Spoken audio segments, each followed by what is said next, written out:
আচ্ছা শোনো, এক্সেলে যখন কোনো ইনভয়েস তৈরি করি তখন টাকাকে কথায় লিখতে হয়। বারবার লেখা বেশ ঝামেলা মনে হয়।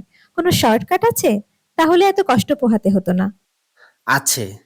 দেখানোর পূর্বে আমার একটি ইনভয়েস দেখাই।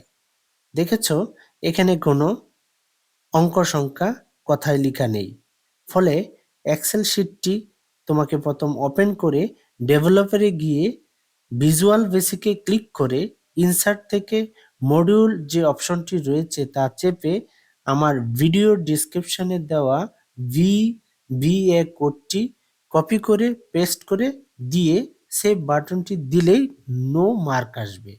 সেই নো মার্কটি সিলেক্ট করে সেভ এজ টাইপে গিয়ে Excel macro enabled workbook select করে ডেস্কটপে সেভ করে নিতে হবে।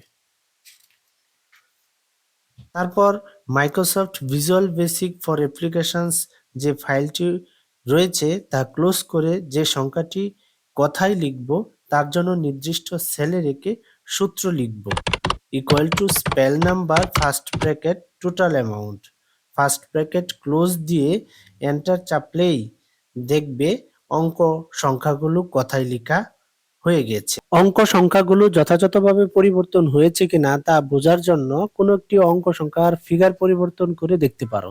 আমি এখানে একটি ফিগার পরিবর্তন করেছি এবং সাথে সাথে সেই ফিগারটা ঠিক রয়েছে। অঙ্ক সংখ্যা চেঞ্জ করেছি, কিন্তু কথায় লেখাটা ঠিকঠাক পরিবর্তন হয়েছে।